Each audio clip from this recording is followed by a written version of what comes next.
Igice cyatambutse mu nkuru Inzitane.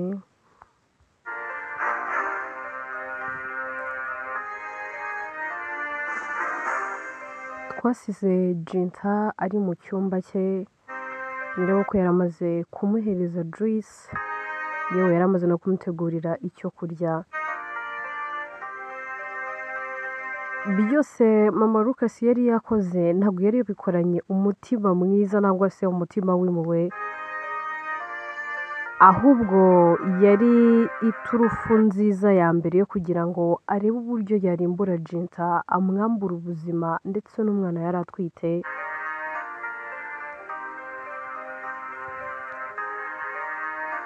Twasize Jinta arimo atabaza amerewe nabi mu nda hari kumurya. Inkuru yacu n'ubundi reka tuyitangirire kuri Jinta. Jinta aba amerewe nabi cyane, arimo aribwa cyane, aratabaza ariko akabura n'uyu n'umwe umutabara. Agerageza kubyuka kugira ngo arebe ko yakwikura ku buriri no mu cyumba ngo agere mu sitting room byibura abone ko hari umuntu wagira icyo amufasha, ariko imbaraga zikaba hafi ya nazo. Jinta atangira gusenga, asengera mu mutima kubera ko nta mbaraga zo kwatura aba afite.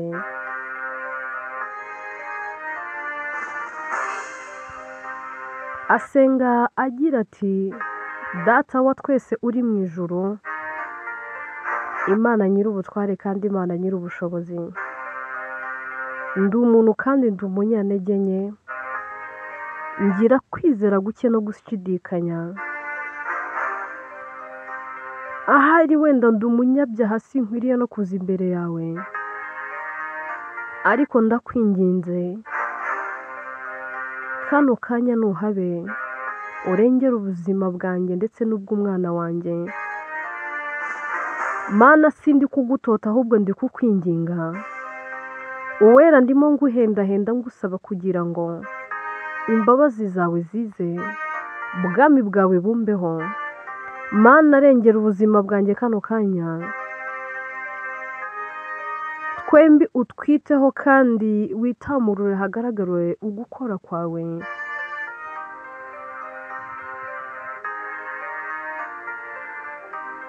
Njyewe ubwanjye ntacyo mfite nakifasha, yewe nta n'icyo mfite nakora, ariko wowe Mana ufite ubutware n'ubushobozi.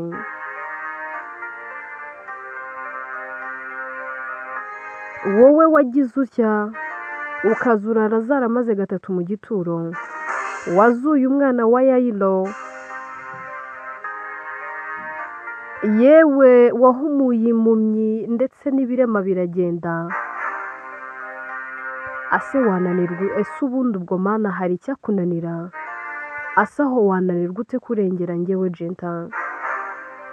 Mana kugeza ubu ntabwo nzi ikiri kujya mbere, ariko ndakwinginze kugira ngo ahatari Lucas, ahatari mama Lucas yewe na Layla, Mana wowe uhabe. Ndi mu buribwe bukomeye, ariko ahari hari icyo wakora.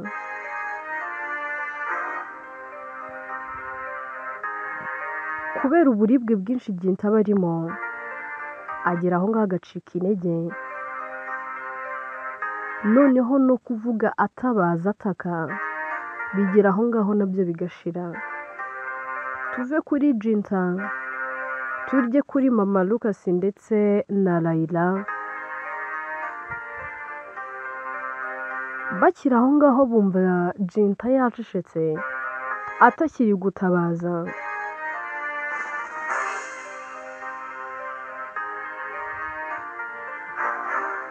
Bahera ko bagatangira kwibaza ati se basi buriya umwuka waba umushizemo ra? Layla we atangira no guseka asa naho ari kwigana Jinta, amwigana uburyo yari arimo avuzamo induru, uburyo yari ari gutaka cyane. Ahera akabwira mama we akamubwira ati mama ariko buriya twanahombye, buriya nta kuntu iyo tuza kuba twagiye buriya nta kuntu twari kujya nko mu idirishya tugahengereza tukareba ukuntu yari ari kugaragurika. Buriya rwose numvaga ari kuvuza induru nkumva najya gushungera, ariko mera ko nibuka ko ngiye kumushungera byari ibindi bindi.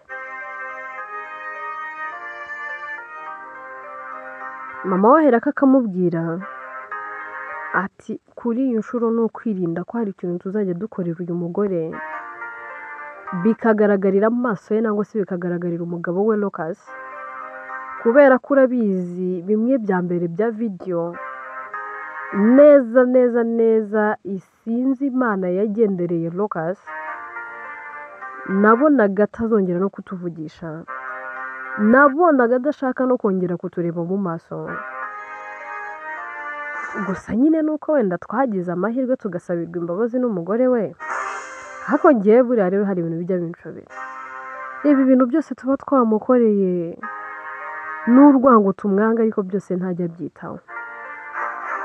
Urebe ukuntu ari wadusabiye imbabazi Lucas we.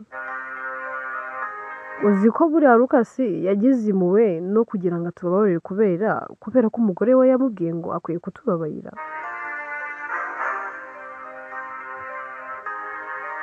Umenya ahari Lucas atari buzongere kutuvugisha, ariko none dore turi mu rugo rwe.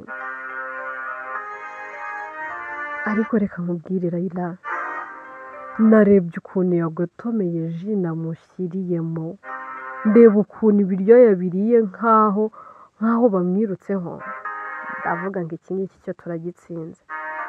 Cyakora nari navuye ku izima pe, nari navuze nti irya none narirokoka ntago nzongera guta igihe cyanjye rwose. Raila ati mama tumenya ahari noneho umugambi wacu tugiye kuwugeraho.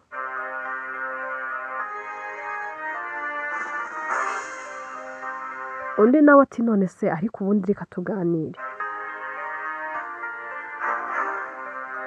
Umugore wa musaza wawe tugeze gutya tumwambuye ubuzima, mbere twamuhoraga yuko atabyara. Kuri iyi nshuro nubwo ntazi ngo noneho turi kumurwanyiriza iki, nyine kuva numva namwanga mba numva rwose n'ubundi nta kintu n'iki na kimwe navugana rwose na Jinta. Igitangaje ni ukuntu agira umutima mwiza kandi akaba akunda n'abantu. Icyo kintu cyonyine gitangaje kuri we. Amambere twumvaga tutamushaka kubera ko atabyaraga, uyu munsi yari atwite, ariko gutwita kwiwe ntabwo byigeze bikuraho urwango tumwanga. Ibyo dukora byose tuba dusa naho turi kwijijisha.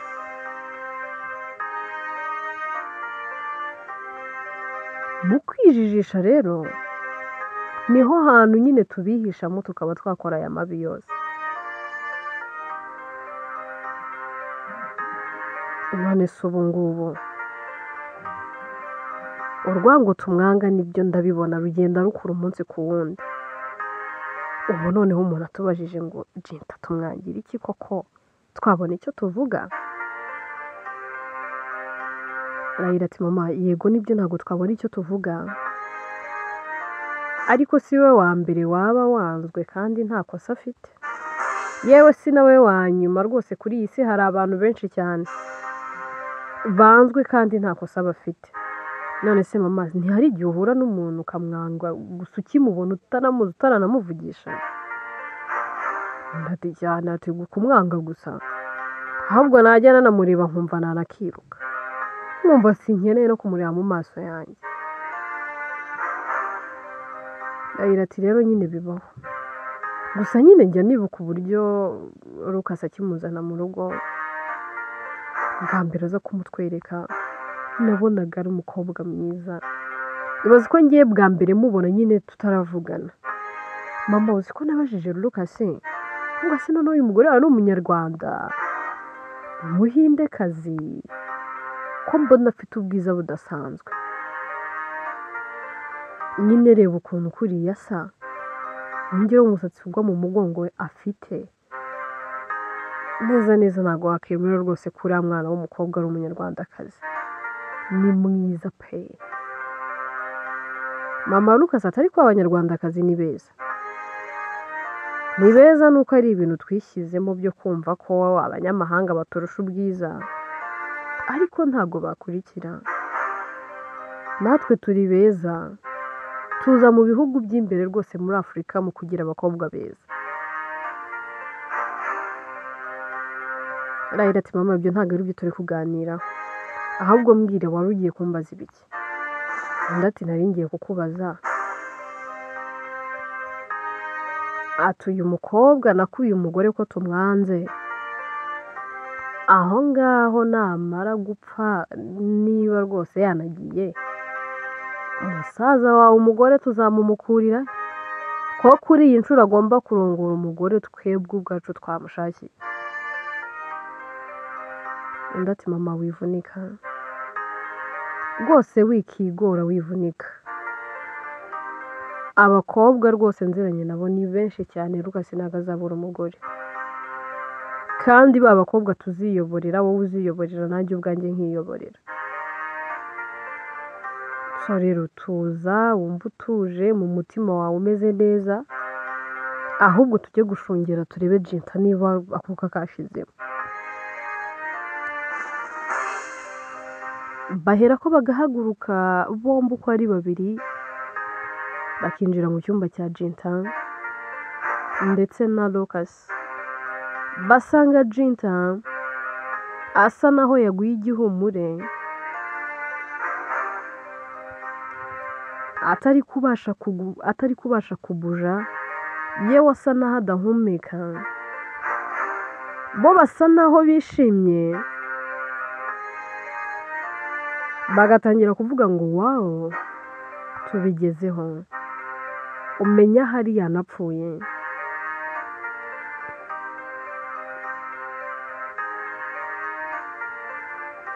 Bakiri aho ngaho basa naho bari kwishimira uburyo Jinta amezemo, barimo banibwira ngo ahari ashobora no kuba ubuzima yabusize aho ngaho, atakiri kubarizwa mu isi y'abazima. Lucas ahera akakinjira, akinjira Rahira ndetse na mama we bahita basa naho bijijishije, bagatangira kurira ariko barira y'ingona. Undi akibabona ahera akikanga, akavuga ati mama wowe na mushiki wanjye murakora iki mu cyumba cyanjye? Ubundi se ko mbona mutarwiyambitse, ko mbona musa naho muri kurira, niki cyabaye? Mama we atangira kurira amubwira ati Lucas mwana wanjye, umugore wawe ndetse n'imfura yawe umenya ahari ibyabo byarangiye. Twinjiye mu cyumba nonaha dusanze bimeze gutya, tugize amahirwe uraje, ariko umugore wawe ntabwo ameze neza. Mfite ubwoba ko yaba yapfuye, mfite ubwoba ko yaba hasize ubuzima, kuko ntari kubuja, nta nubwo ari kunyeganyega. Lucas asa naho yegera ahantu Jinta aryamye, ariko afite igihunga, gusa akirengagiza, akikomeza akaniyumanganya, nta bindi bintu byinshi. Ahera ko afata telefone agahamagara imodoka,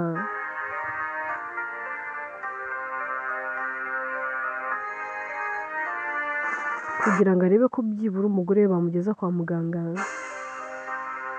akaba yakitabwaho. Arahamagara ariko bikaba iby'ubusa, abo ahamagaye ntibamwitabe. Nta kindi kintu Lucas akora, ahera akagaterura umugore we Jinta. Mu kumuterura mama we aramubwira ati mwana wanjye wikigora, uyu nguyu byarangiye, ahubwo iyakire, twakire yuko Jinta atakiri kutubarizwamo. Reka twakire ko Jinta ubuzima bwe burangiriye aha. Lucas atoya mama, ntabwo umugore wanjye yansiga gutyo gusa, ntabwo Jinta yagenda, mama Jinta yaransezeranyije, Jinta yaratwite imfura yacu, ntabwo yapfa, oya ntabwo yansiga. Ese ubwo urumva Imana yabyemera? Ubwo se umugore wanjye aramutse apfuye, Imana yazansobanurira iki? Yazambwira ko umugore wanjye yapfuye iri he? Ese ubundi ubwo iyo Mana yabibaho? Ese ubundi ubwo iyo Mana yabikora? Ntabwo byaba bibaho. Mama ntabwo byumvikana. Umugore wanjye ntabwo yapfa. Umugore wanjye umwe rukumbi, umwe wenyine nkunda, n'umutima wanjye wose. Ese Mana, uramutse unyamuye umugore wanjye, ubona nabaho gute? Ese ubona nazongera kugira umutima wo gukunda? Nanjye ubwanjye naba ngiye gupfa mpagaze. Nta kindi kintu Lucas akora, ahera agafata umugore we akamujyana kwa muganga. Bagera kwa muganga, abaganga bagatangira kwita kuri Jinta. Mama Lucas na Layla ahantu baba barebana bagaseka, bategereze kuza kumva abaganga bababwira ngo ibye byarangiye. Hashira akanya ndetse n'amasaha menshi Jinta ari kwitabwaho n'abaganga. Umwe mu badogiteri arasohoka, akaza asanga uwitwa Lucas. Lucas aba ari kumwe na mama we ndetse na Layla. Dogiteri ahera akababaza ati se ni mwebwe muri kumwe n'umurwayi witwa Jinta? Bombi baritanguranwa ati yego ni twebwe, basa naho bavugiye rimwe. Dogiteri aherako akababwira ati twakoze uko dushoboye, twagerageje pe, twakoresheje ubwenge bwacu bwose n'imbaraga zacu zose n'ubushobozi bwacu bwose, ahasigaye ni ah'Imana.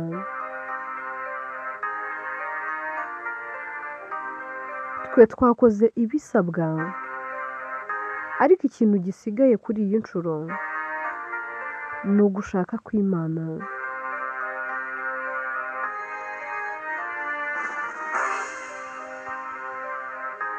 Lucas ati Dogiteri, ndakwinginze munsabe icyo mushaka cyose, ariko mutabara umugore wanjye ndetse n'imfura yanjye. Dogiteri aherako akabwira Lucas, akavuga ati we ntugire ikibazo, ndakomeza ngerageze kandi turakomeza kumwitaho, turakwizeza ko ari buze kuba muzima.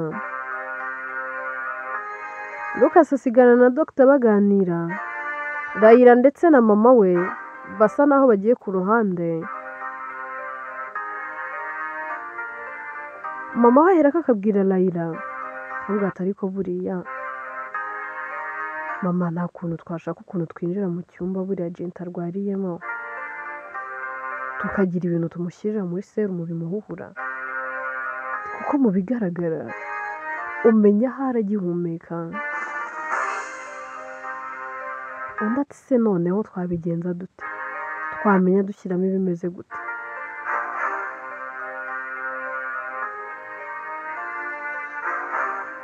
Jinta ati mama, nako Layla ati mama, njyewe ngiye gushaka umuti, nshake rwose n'urushinge, nkwereke utuntu nikorera. Undi ati mwana wanjye ibyo ni ibiki ugiye gukora? Ese ayo niyaba ari amahano ugiye gukora? Ubundi se uramenya ubikora gute? Urabigenza ute?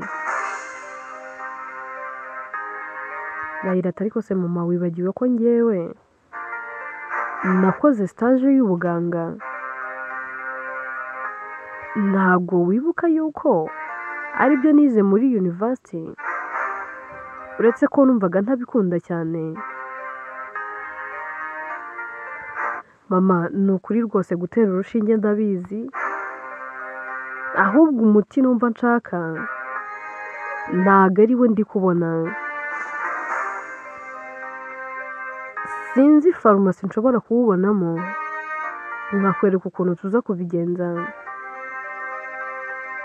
Nta kindi mama Layla abwira Layla, arambwira ati se bisaba iki? Birasaba ikihe kiguzi kugira ngo byibura ngufashe? Ese birasaba iki kugira ngo nanjye mbe mpari? Ndumva ntagishaka uriya mugore, sinshaka Jinta. Ndamureba nkumva izikuzimu zirazikutse, ndamureba nkumva ndushijeho kumwanga.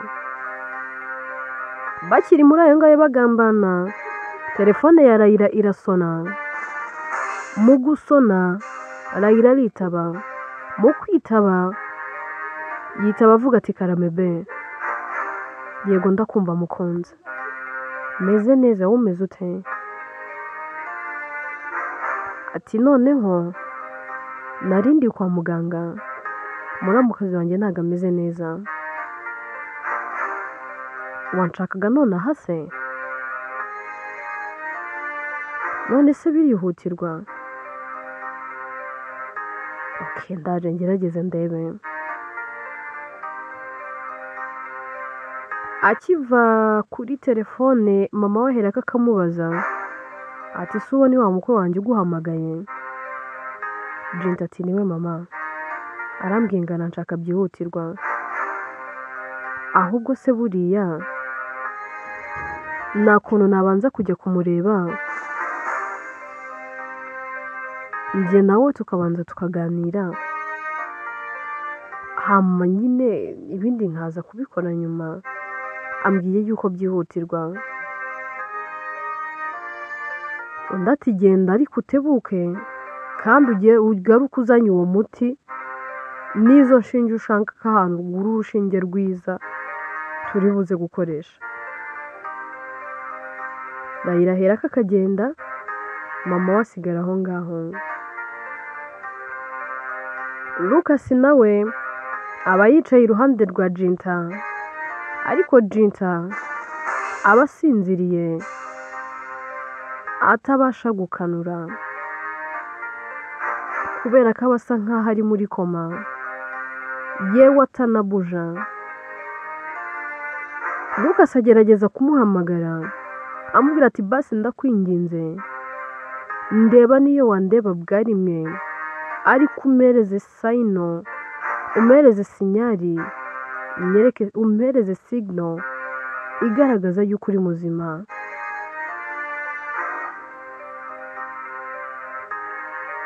Ndakwinginze mbabarira mugore mwiza, mugore nkunda, wowe mutuzo wanjye, mahoro yanjye. Oya ndakwinginze wintera agahinda. Kuba uryamye kuri iki gisasiro ndi kumva biri kunzonga. Icyizere cyanjye cyose cyayoyotse. Ni amahoro nayo na make mfite mu mutima wanjye. Erega udahari nanjye ubwanjye sinuzuye. Ni ukuri ndumva ncagase. Akirimo avuga ayo magambo, mama we arinjira.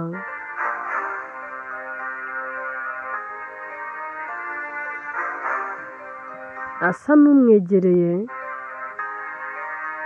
asa n'umuhumuriza, amubwira ati mwana wanjye humura kandi komera. Umugore wawe n'umwana wawe baraza kubaho, kandi rwose humura, ibyiza biri imbere. Ndagusezeranya, Imana ntabwo iri buze kudutererana. Ndabizi iyi Imana ishobora byose, iraza kurengera umugore wawe n'umwana. Lucas aherako akabwira mama we, avuga ati mama si uko ntizera, sinuko ibyo uri kumbwira atari ukuri nangwa se ntari kubyemera. kubera ko namaze imyaka 17 n'uyu wari wa 18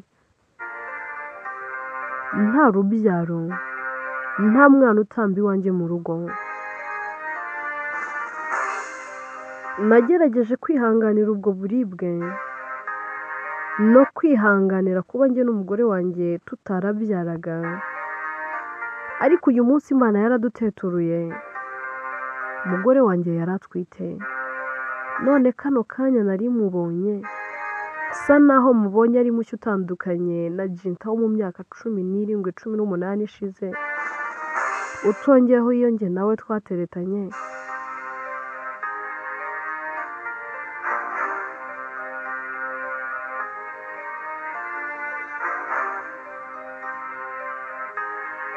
Jinta nari ngiye kuzajya nita mama w'abana banjye, nkajya ntaha mvuga ni mama runaka, n'abandi bantu bakavuga ati kwa papa runaka no kwa mama naka. Noneho ko ibyo bidahagije n'ibyo nanyuzemo byose n'agahinda n'ishavu n'intimba nari mfite, none ngo umugore wanjye ari muri koma ntabasha no kubuja.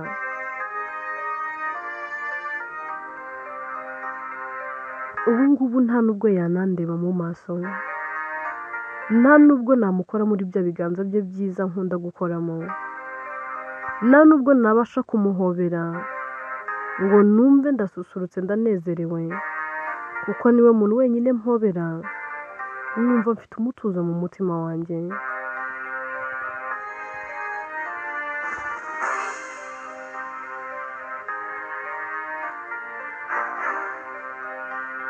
N'umugisha nahawe, n'ihirwe nahawe niyo duhanze. Yewe nk'uko mpora mbivuga, ameze nk'umwuka mpumeka, adahari sinabaho nuzuye, yewe nta n'icyo naba ndicyo. Gusa mama ndumva mfite ihurizo, ubundi ndwara umugore wanjye arwaye ni gatiki. Navuye mu rugo mu gitondo nsize ari muzima, yewe yaranameze neza birenze ibikenewe, ariko si iyi ndwara ije ituruka he? Ije iteye ite? Ese ubundi mama yafashwe ryari?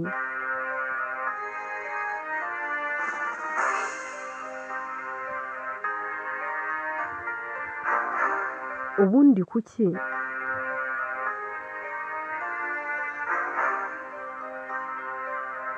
mutampamagaye mukibona ko atameze neza? Kuki mutahereye ko mumbwira?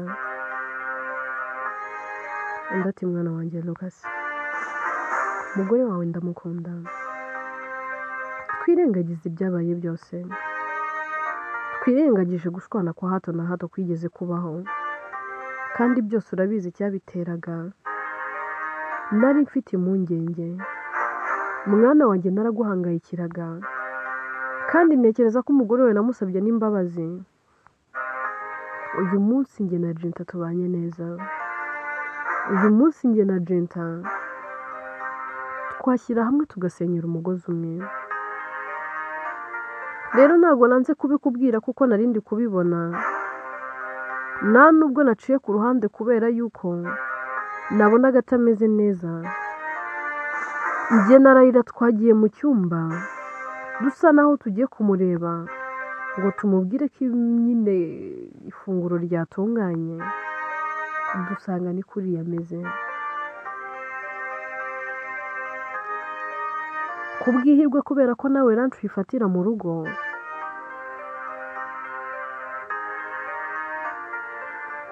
wahereye kuhagera ndetse wahagereye igihe, nicyo kintu cyonyine nagushimira.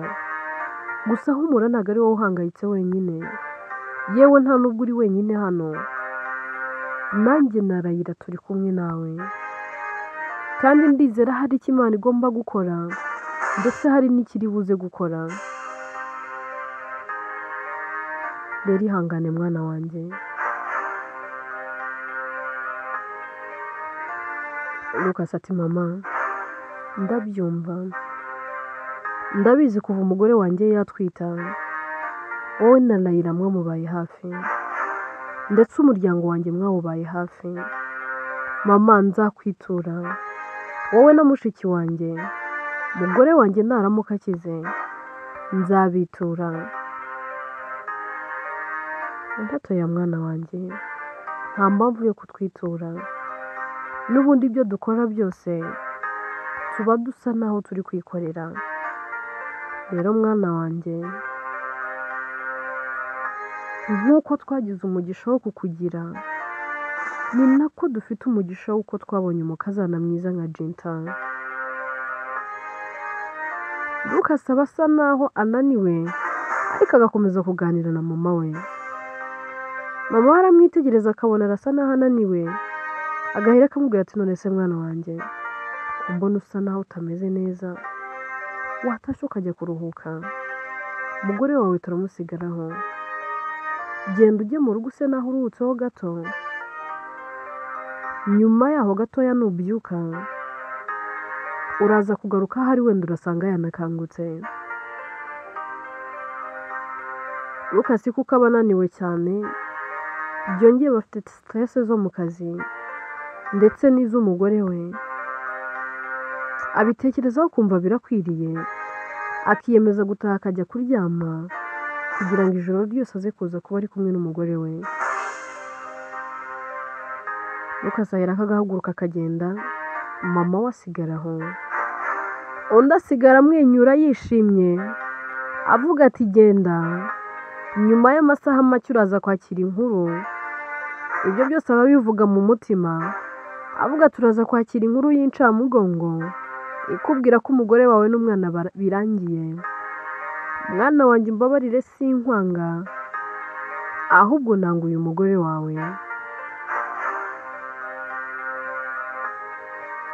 Nta kindi kintu mama Lucas akora. Lucas akimara kurenga, ndahera akagafata telefone agahamagara Layla. Ahera akamubaza ati sugeze hehe, tebuka tubikore twihuse. Lucas agiye mu rugo kuruhuka, ubu ni njye umusigayeho, biraza kutworohera kuko nta wundi muntu uri buze kuba tureba. Jinta ati mama. Layla ati mama, humura ndi mu nzira, ndimo ndaza. Inkuru yacu reka tuyisubikira aha ngaha. Jinta ari mu muhanda ari kuza, azanye umuti n'urushinge byo gutera Jinta kugira ngo bamuhuhure bamwambure ubuzima. Ese umupangu wabo uraza kugerwaho? None se uyu mupangu wabo mubisha nugerwaho Lucas azamera ate? Aho nazaba nk'umusazi? Byose tuzabimenya mu bice bizakurikira. Inkuru yitwa Inzitane, naho njyewe nitwa Atete, ninjye uyandika kandi ni nanjye uyibagezaho.